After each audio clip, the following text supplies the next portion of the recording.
السلام علیکم جی۔ آج پاکستان میں سیاسی سرگرمیوں کے حوالے سے کافی اہم دن تھا۔ اس پر ہم بات کریں گے کہ نون لیگ اور ایم کیو ایم کا اتحاد ہو چکا ہے اور انہوں نے ایک پریس کانفرنس بھی کی ہے۔ اس کے بعد آصف علی زرداری صاحب نے بھی ایک پریس کانفرنس کھڑکا دی ہے۔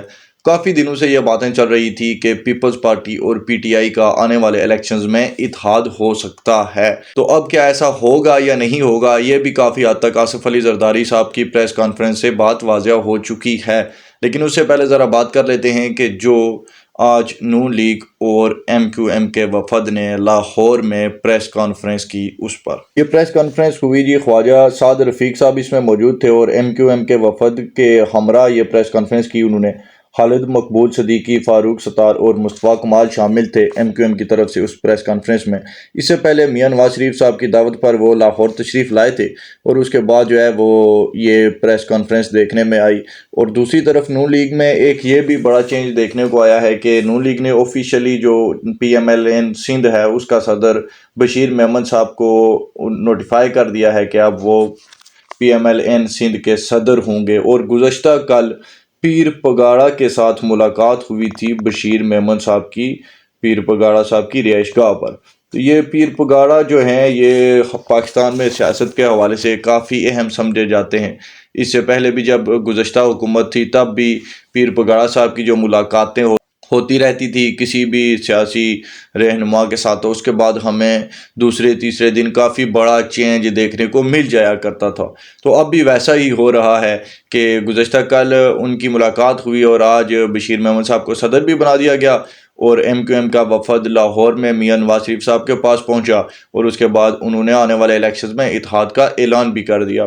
90 کی دہائی میں بھی پی ایم ایل این اور ایم کیو ایم کا اتحاد رہ چکا ہے سندھ کے اندر اور ان کی اتحادی حکومت ہوتی تھی۔ اس کے بعد وہ حکیم سعید صاحب کا قتل ہو گیا تھا اور پھر معاملات جو ہیں وہ نواز شریف اور الطاف حسین کے درمیان کافی گڑبڑ ہو گئے تھے۔ اس سے پہلے تک سندھ کے اندر جو حکومت تھی وہ نون لیگ اور ایم کیو ایم کی اتحادی حکومت چلتی آئی تھی۔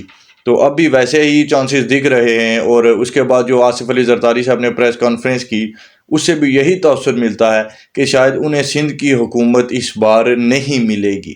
ابھی تک کے جو حالات چل رہے ہیں ان کے مطابق سندھ میں آصف علی زرداری یا پیپلز پارٹی کو حکومت ملنے کے چانسز کافی زیادہ کم ہو چکے ہیں۔ اور جہاں تک یہ بات چلتی تھی پچھلے دنوں میں کہ پی ٹی آئی اور پیپلز پارٹی کا اتحاد ہو سکتا ہے، وہ آنے والے الیکشنز میں اہم اتحادی بن کر سامنے آ سکتے ہیں اور وہ جو ہیں وہ دونوں جماعتیں اپوزیشن کر سکتی ہیں اور سندھ میں پیپلز پارٹی جیت جائے گی کیونکہ کراچی میں پی ٹی آئی کے پاس اچھا خاصا ووٹ بینک موجود ہے، تو وہ ایم کیو ایم کو بھی کافی ٹف ٹائم دے سکتے ہیں۔ تو آج آصف علی زرداری صاحب نے جو پریس کانفرنس کی اس کے بعد چیزیں کافی واضح ہو چکی ہیں۔ پریس کانفرنس کا بھی لب لباب میں آپ کے سامنے رکھ دیتا ہوں، باقی پھر آپ خود بھی جج کر لیں گے کہ اس بات میں کتنی کوئی حقیقت اس وقت تک نظر آ رہی ہے۔ تو آصف علی زرداری صاحب نے پریس کانفرنس کی اور اس میں جو ان کے اہم نکات تھے وہ یہ تھے کہ پریس کانفرنس کا مقصد مخالفین کو میسج دینا ہے۔ عمران خان کو اس لیے نہیں ہٹایا کہ پاور کی ضرورت تھی، اس لیے ہٹایا کہ ان سے ترقی نہیں ہو رہی تھی، کام نہیں ہو رہا تھا۔ صدارتی اختیارات اس لیے کم کیے تھے کہ میرے بعد کوئی ڈکٹیٹر صدر بن کے نہ بیٹھ پائے۔ اب پاور حاصل کرنے کا واحد ذریعہ مارشل لا لگانا ہے اور آج کے اس سوشل میڈیا کے دور میں مارشل لا لگانا اتنا آسان کام نہیں ہے۔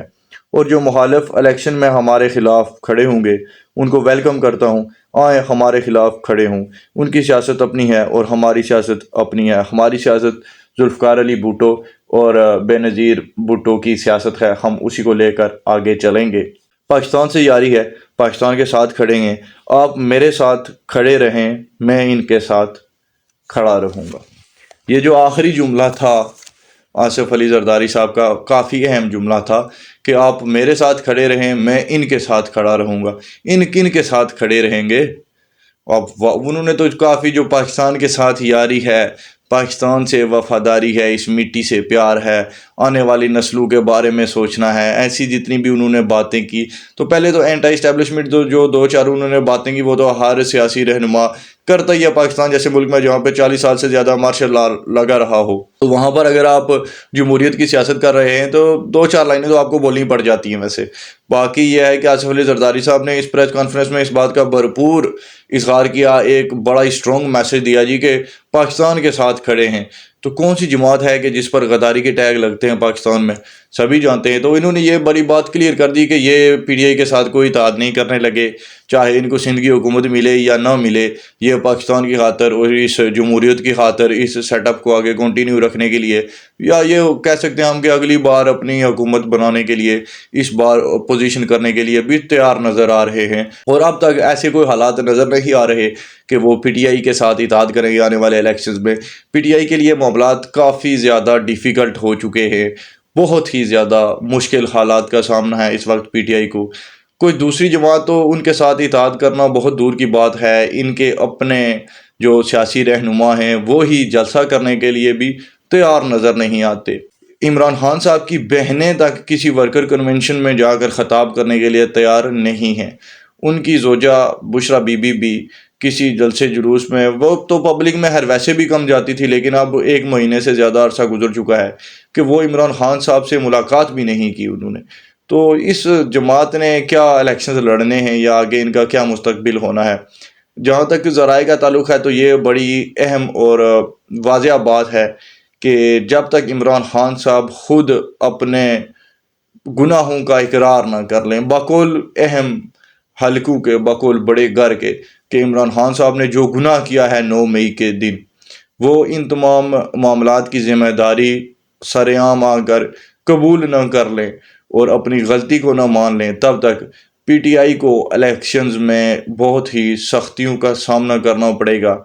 میں نے ایک بار پہلے بھی کہا تھا کہ اگر حالات اسی طرح رہے اور عمران خان صاحب بھی ایسے ہی ڈٹے رہے تو آپ دیکھیے گا کہ پی ٹی آئی کو ٹکٹ دینے کے لیے بندے نہیں ملیں گے۔